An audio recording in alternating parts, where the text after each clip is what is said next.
What's going on, everybody? Welcome back to Snow's Globe. I'm Xavier Snow, and today I'm here with a very inspirational entrepreneur who moved all the way from UK to Colombia, and she now has a booming Jamaican restaurant, literally the only Caribbean food restaurant in Medellín, and she is killing it. So I'm excited for this interview. I'm going to be talking to her about her inspiration, some of the challenges that she's overcome, as well as who are the people that's really supported her throughout this journey. So I hope you guys stay tuned. We have an exciting interview lined up, and I'll see you in the next clip.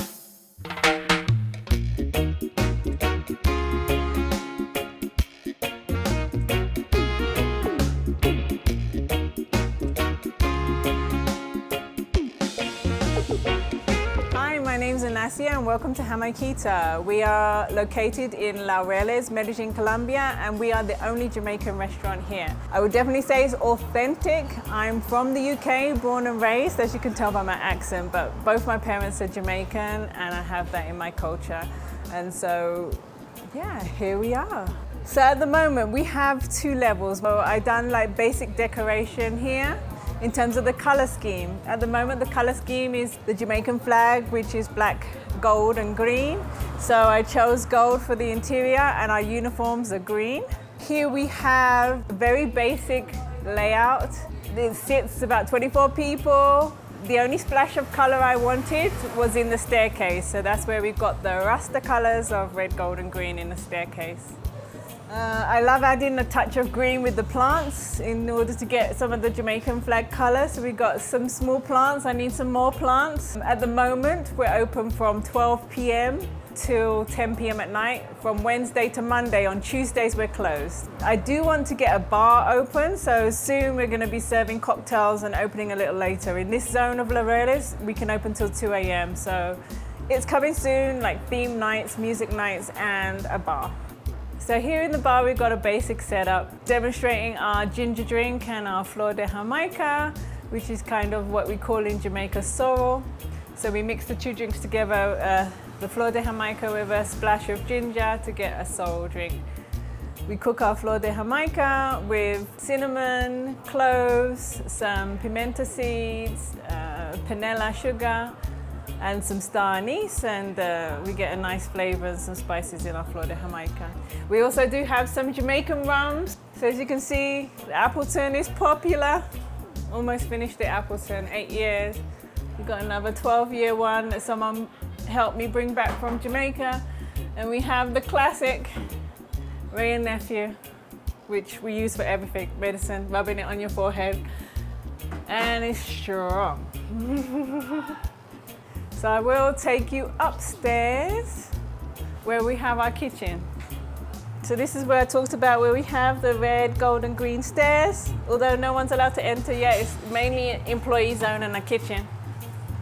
So every day we cook jerk chicken, we cook wings, which are popular. We make our own jerk sauce here. So we've just finished cooking some jerk, so it's still hot. So we do oven-baked chicken. Jerk is normally cooked on a grill outside, but for now we do oven-baked, and we do use the chicken juice. We don't put any juice in the tray. This is all the juice from the chicken, and we do use that. We try not to do anything go to waste. We do use that chicken juice in our jerk salsa. So this area on this side is more of our employee zone. We have in total, ¿cuántos? 5 people working for us at the moment, 1 person part-time, 4 full-time. We have 2 cooks, they're both Colombian. Daniel is also our handyman también, he's also our handyman. And there's Angelo, our waiter. Yeah, so we have a nice big area. My sofa's from home, which I often sleep here because I'm here all day, so yo dormí acá también. We just show our Jamaican flag, and we just have, as I say, very basic stuff, some knickknacks. And I've got the emblem, which shows the national bird of Jamaica, which is what I use in my logo right now. So here We do have some merchandise that we sell, t-shirts as well as mugs. So this is my logo, which is the Rasta colors, red, gold and green, with the national bird, the Dr. Bird of Jamaica. But we also do a version in like the Colombian colors because we're here in Colombia, so it's nice to have the two versions. At the moment, a friend is selling some sauces here. They moved to Bogota, but we are doing our own sauce as well, so we're going to start bottling our own jerk salsa soon. Yeah, so that's really a quick tour of us. We've been here for 5 months. Yeah, so we'll see how it goes. So far, we've been increasing every month, even though it's been rainy season we're just getting out of. We have been slowly improving and we're still seeing new customers. So media, like yourself, is really helping us to get the word out about Jamaiquita here. Yeah. Photographer who practices sunset of a Jamaican coastline. That's awesome. I didn't even think that was a photo. Yeah, well, he does these books. I got in touch with him when I was in Jamaica. Yeah. Because the book, it has no words. So that's good because it's not an English book trying to explain about Jamaica. You can just flick through the pictures because we're in a Spanish-speaking country and you can just see parts of Jamaica. He did the book and I bought the picture from him. Let's start with your journey. Okay. What inspired you to move all the way from the UK to Colombia? Okay, well my journey started a long time because I've had 2 stops between then. I lived in Dubai and then I lived in Canada and then I moved here. So I left the UK when I was 29. It all started with a life-changing thing like redundancy. So I had a mortgage and then I was made redundant and I wanted to find work and I found that abroad. So that started my travels and adventures of, yeah, looking for money. That's how I was back then. And yeah, I ended up in Dubai, which I then transitioned from Dubai because it's a bit of a desert, concrete jungle, definitely a different lifestyle. Then I moved to Canada for some green. And then I moved here for a relaxing life. So I'm in Colombia now to relax, which is a strange thing to say as I just opened a restaurant, which is not relaxing, but yeah, that's where we are. What motivated you to dive into the restaurant industry, especially with you not having an extensive background? Yeah, my background is electronic engineering. I studied that in university and then I went on to do construction. So I worked on tall buildings and complexes with architects and mechanical engineers. So that was my background. But I've always cooked for groups. I've never been one to really cook for myself. So anytime I entertained, I would always invite friends around for a meal. And whenever I cooked a meal, it would always be Jamaican based, like rice and peas and curries and stuff like that. So it was an excuse for me to make rice and peas because it takes a long time. It's not something you'd want to make for yourself. And I just realized in Colombia that there's a need for food with different flavors, food with spice profiles. So to be honest, I didn't do much market research before diving into opening a restaurant. I really just thought, why not?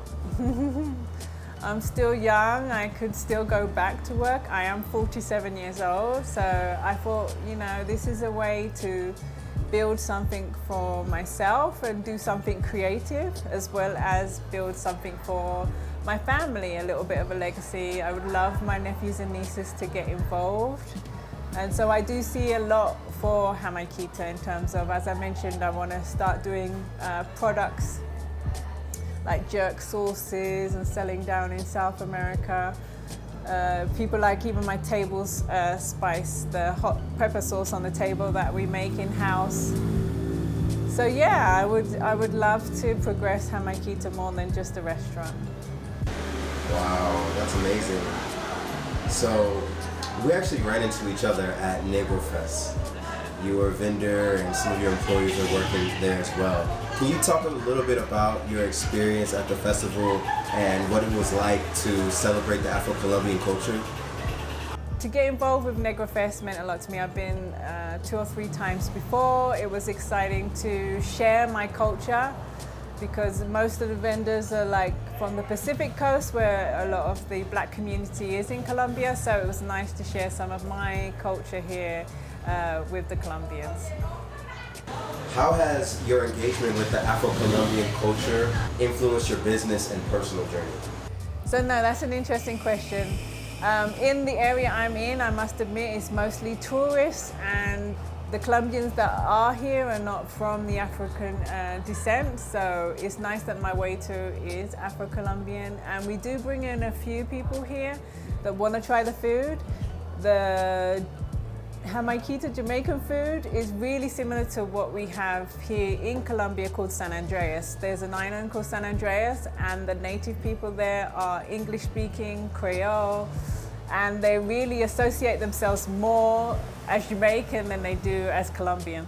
And so it's really nice that they have jerk hut when you go to the island. It's all red, gold and green colors, pictures of Bob Marley, so it really does not feel like Colombia. So that's partly why I call my restaurant Little Jamaica, because Colombia has a Little Jamaica in San Andreas. So we have brought people here who live in Medellín from San Andreas who have come to eat the food, and it's a little bit like their local food, which is very, very nice.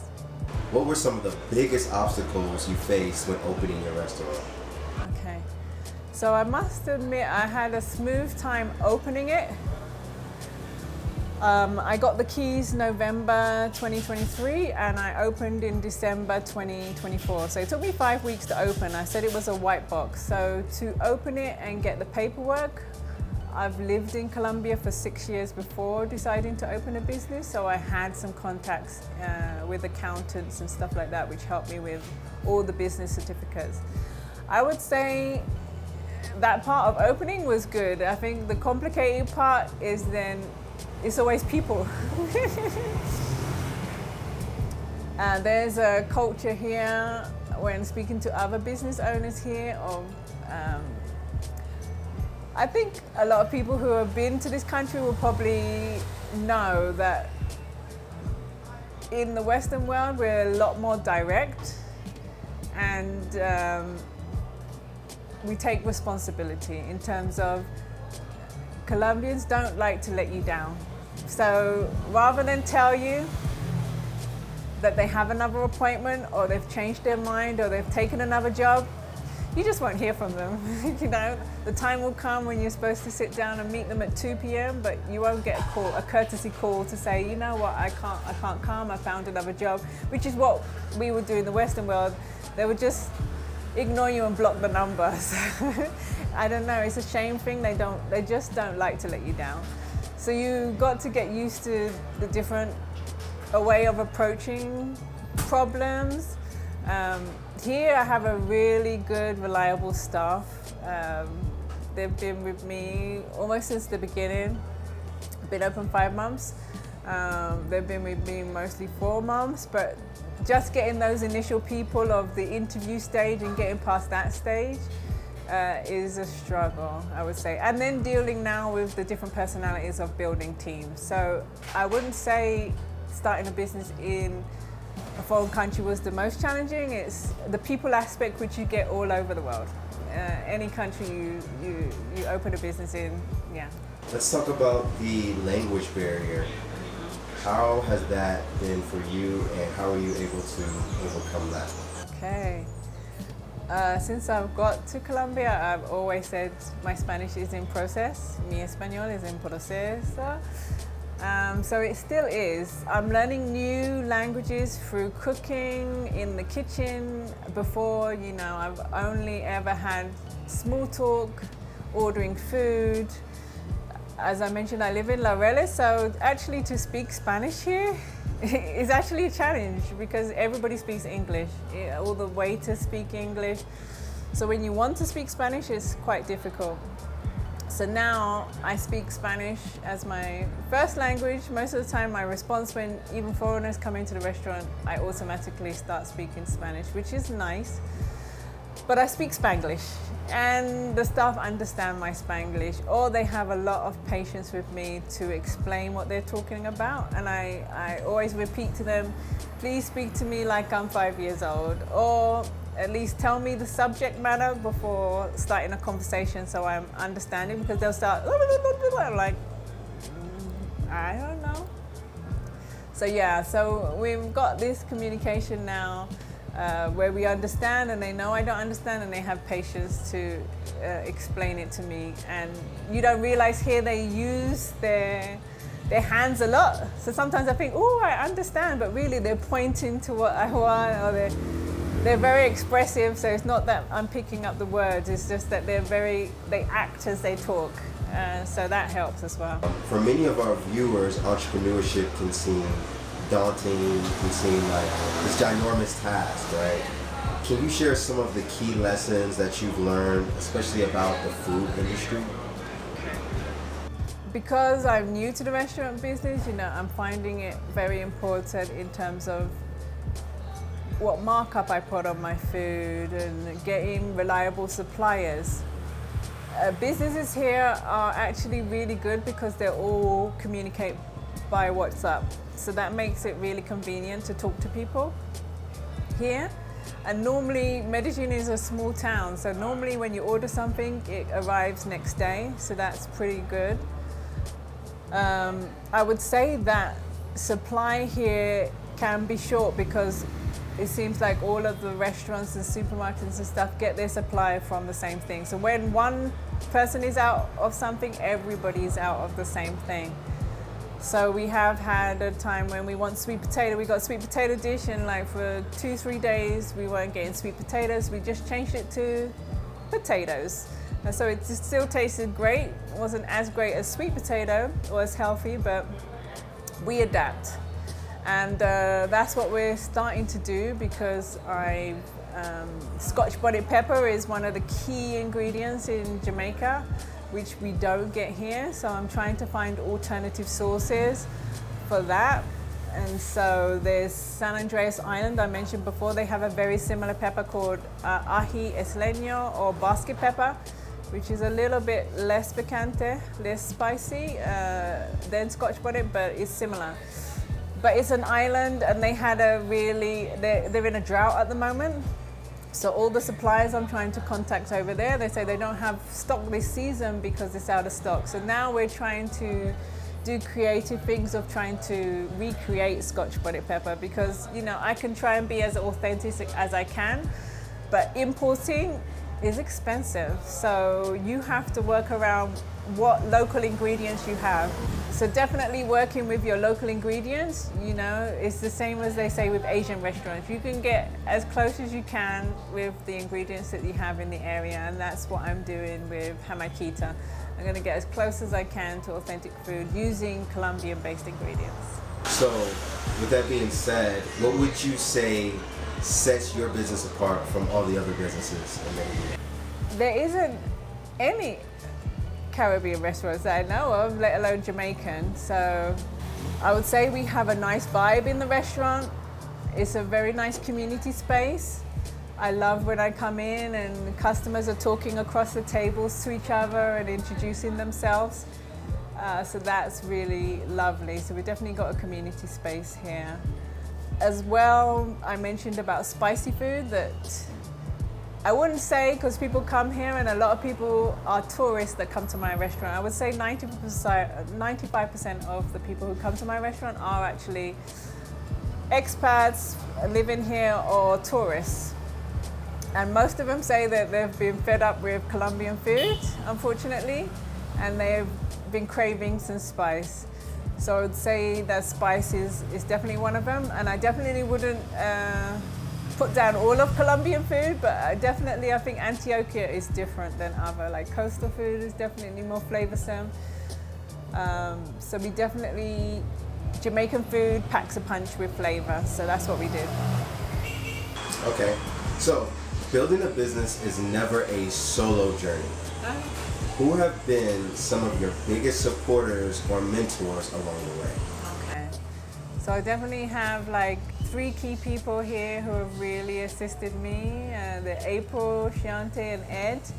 So they're expats who have lived here and I've known since I've moved to Medellín 6 years ago. So they've been my biggest supporters in terms of you know, when I opened this place, it was a lot. I was here most of the time.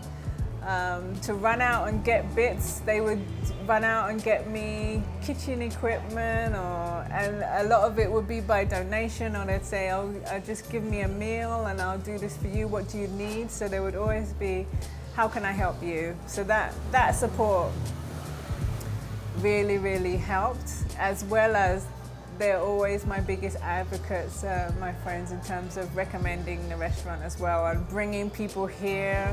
One of them stopped someone entering another restaurant and said, no, come to this one. So they've always been bringing new people to the restaurant, which has been nice. So yeah, I've had a big support from friends in that sense. How has the support from the local community been for your restaurant? Yeah.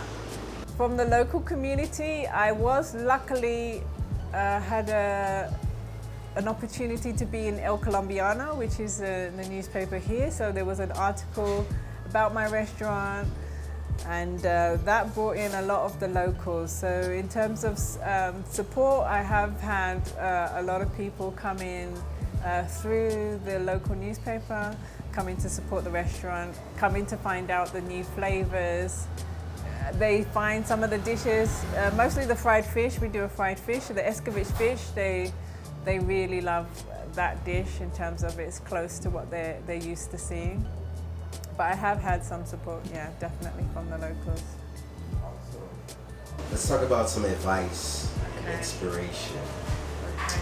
What advice would you give to aspiring entrepreneurs, especially those who are thinking about starting a business in a new country? I would definitely really understand and know the country that you're setting up in. I've been here 6 years, so I'm comfortable with putting my money here and taking that chance here. So actually knowing, having a community in that space as well helps. I would say in terms of starting a business, making sure that you do have, it's a foreign country, it's a foreign language, so you've got contracts, you've got this and that. So always having somebody independent. I wouldn't use my real estate person to do the same job. So I always had like a lawyer or somebody independent to explain contracts and stuff, so that it was non-biased kind of advice in that sense of contracts. Also, I would say in terms of opening a business anywhere, the number one thing that people have is fear. Definitely fear of money, in terms of not having enough. So I started this business with zero money. I did ask for a loan from my mother, but I was already starting the idea and running with the idea before I knew where the money was going to come from, but I knew it was going to come. So having that faith in yourself, having zero fear, having a community support. And I would definitely say the last advice is do something that you love. Because coming here, it doesn't feel like work. I'm here a lot of the times from 9 o'clock in the morning, helping the kitchen staff. Luckily, I don't cook anymore, but I sometimes supervise or I sometimes taste. Yeah, I'm here, I'm supervising, I sometimes taste, but they're doing all the cooking now. I have everything in recipe, so I don't have to be here. I trust them enough now, I've known them that they have the keys to open. So once that started, I started to get a bit of my life back that I didn't have to open and close. But you'll find I'm sitting here a lot of the time till the evening, you know, either chatting with the staff or chatting with some customers, because it's not work. So doing something that you love and something that you can be creative in definitely helps. What does Black excellence mean to you, and how do you embody it through your work? It probably means something different to an American, because I'm from the UK. So for me, Black excellence means that I don't have, and I've never had my color suppress me from doing whatever I've wanted to do. So it's never been a hindrance. I've always been proud of being Black and my Jamaican background. So for me, it's being proud of who you are no matter what your color or background, you know, I've never really been affected by that. So for me, it's just being proud of who you are and not letting it stop you from going where you need to go. So your restaurant has been open for 5 months now. What are your future business plans or goals? So yeah, next week I'm going to Jamaica, so this will be a test to leave them on their own. So giving them more responsibilities, and they'll probably say, where's my pay to go with that responsibility? So we'll have to figure those things out. So learning to let go a bit in terms of my control in my image, so we'll be doing that. And I see myself really starting to get more into how to grow the business with the products. So what kind of sauces and stuff I can start delivering. We have had some regular customers asking for meal plans and subscription plans. So definitely moving into that area. We already started the delivery service on Rappi and WhatsApp, so we've got that, but maybe doing some special dishes for those customers who want to subscribe to 5 meals a day. So I'm going to be working on maybe doing an option for that. I also see hopefully this being the first of a couple of restaurants, so I would love to open a restaurant in a couple of other places. And who knows, it could be a franchise. So, you know, we don't have Caribbean or Jamaican like chains down here, so that would be lovely if I'm comfortable with doing this as a business and I can get it turning around, because we're only in month 5 and people say it's not profitable until a year. So if I can start getting it to be profitable and successful, the branding I love, so I definitely feel like it could be a good brand. Well, thank you, Miss Anasia, for your time and what you've done with Jamaiquita, and you bringing this Jamaican culture to Medellín is so important. I just want to make sure people come out and visit your restaurant. Whenever they come, I always tell them to come check this place out because the food is amazing and you are amazing. Is there any last remarks that you want to share with the audience before we leave? No, I just want to say come and try the food. Definitely follow your dreams and aspirations for if you want to start a business. Just take the first step. I think we think too far in the future and we really just need to go step by step, and that's what I'm doing with this place because it can be overwhelming. So it's just paso por paso.